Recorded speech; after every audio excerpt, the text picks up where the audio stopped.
Menteri Rangba Jylla konrad ke sangma ula pentip ba kilala abanshna hadu 6,000 hendriu spa iwaiteli ki Pung ne kita ki spring shed hakini ki sansnem. Habajubab hakikanta keli Jingkylli haga Dorbar mangtengka jaka Ïing Dorbar tauan ke Jylla Menteri Rangba ula ongru ba la penlut hadu 10,000 puar kelur banshna yakini ki Pung Shua kani UMLA ka VPP na Mawryngkneng ba HS Kharpran ula wanra ka Jingkylli Halor ka senjam ban shem ka sorkar habayadei bar ka jingshna yaki Pung lengba ka Spring Shed Development Program banyada na ka Jingkylli ka Maryang. Hakani kamat bon baha ki MLA kila shimbanta banyatai Halor kani ka banta. So, how many springs have been rejuvenated under this project, sir? As I mentioned, 1,601 springs have been rejuvenated. So, is there any success story on the creation of such a spring shed program, sir? Sir, as mentioned, that this project under the MGNREGS, which we have taken up, 1,601 spring sheds have been rejuvenated at a cost of 46.62 crores.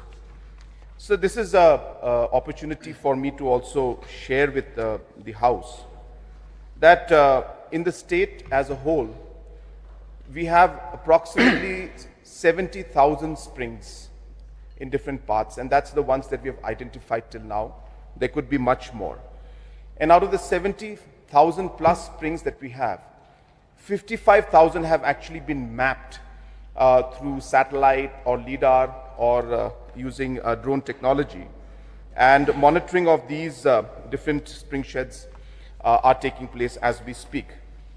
In fact, if any citizen also wishes to see the different spring sheds, they can always go online in the portal called Meghalaya cm-dashboard.in.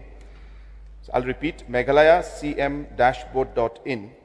And under this, sir, the different activities of the different spring sheds, what activities are taking place, how much water is there, what kind of pH level, so on and so forth, the information is there. So why I'm mentioning this to you, sir, is that the exercise for this is a very large exercise. And apart from what we're doing under the MGNREGA, we also have schemes that we are working through MBMA under the ADB, where we have different projects again that we have mapped and we are rejuvenating. So therefore this process is ongoing, sir. The projects that we implemented under the MGNREGS, which I have mentioned in my reply of 1,601, these are all success stories in their, in itself. And a large number of spring sheds have been rejuvenated there itself.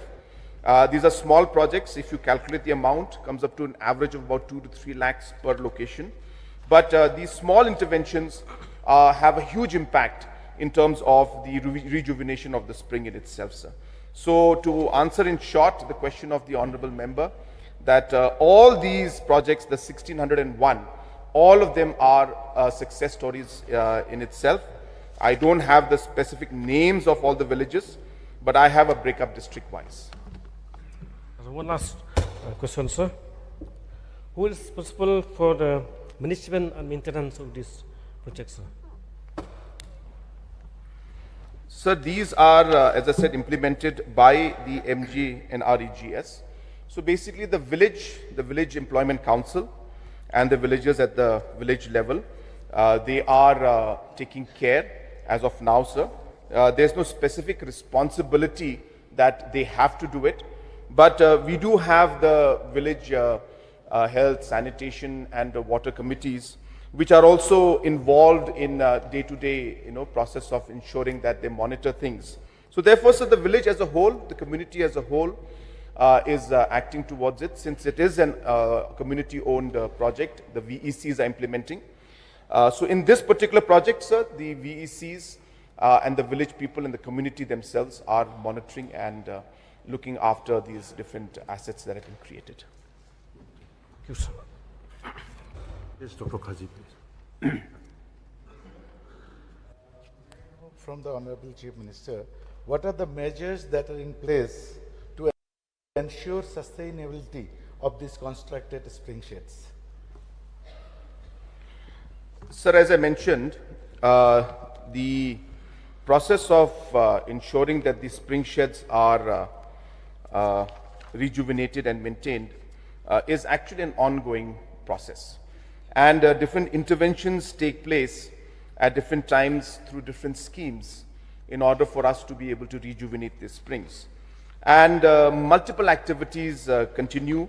And, sometimes, as I said, we need to increase the vegetation out there. So the plantations that take place, they help.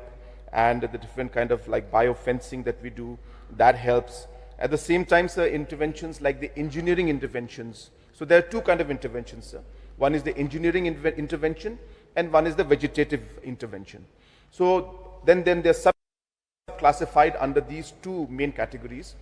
And therefore, sir, activities continue. So therefore, it's not that we just construct one dam and then the job is over, and we expect that we'll maintain that dam forever.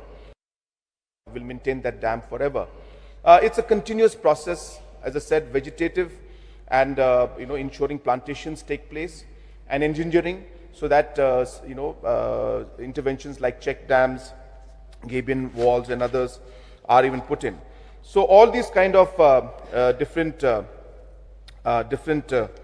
provisions are there, and therefore, depending on the particular spring, we have different activities and involvements. So just to share with the House again, that what I have replied right now to the House is the process that takes place under MG in our EGS, sir. Now, we also have a scheme, as I said, under the ADB, where there is a project for climate adaptation and community-based water harvesting project. Again, the concept being to rejuvenate springs, and close to about 532 structures in that also will be implemented, and this is almost a $62 million project, and therefore a large amount will be spent on this. And what is important, sir, and I think this is something that people should be aware about, is that while the interventions take place today, with the availability of technology, especially satellite-based technology and LIDAR-based technology, we are capable of monitoring the different levels in the water springs, and of course we have large number of volunteers. We have almost 13,000 VCFs, the volunteers at the community level, who have been trained to monitor these aspects and inform us time to time, so that we are able to then take the necessary steps.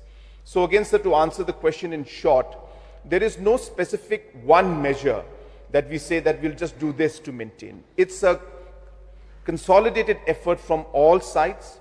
It's a continuous process of intervening at different levels, and depending on the situation that arises, based on the data and information that we receive through these volunteers, through the technology, and through the community, we are able to then take multiple interventions. So it's a effort that is requiring work from all levels and from all angles, and that is why there's no one right answer that this is the only way. You have to understand this is a very broad aspect, and spring rejuvenation is multi-layered, and different activities need to be taken place, and different stakeholders need to participate in it.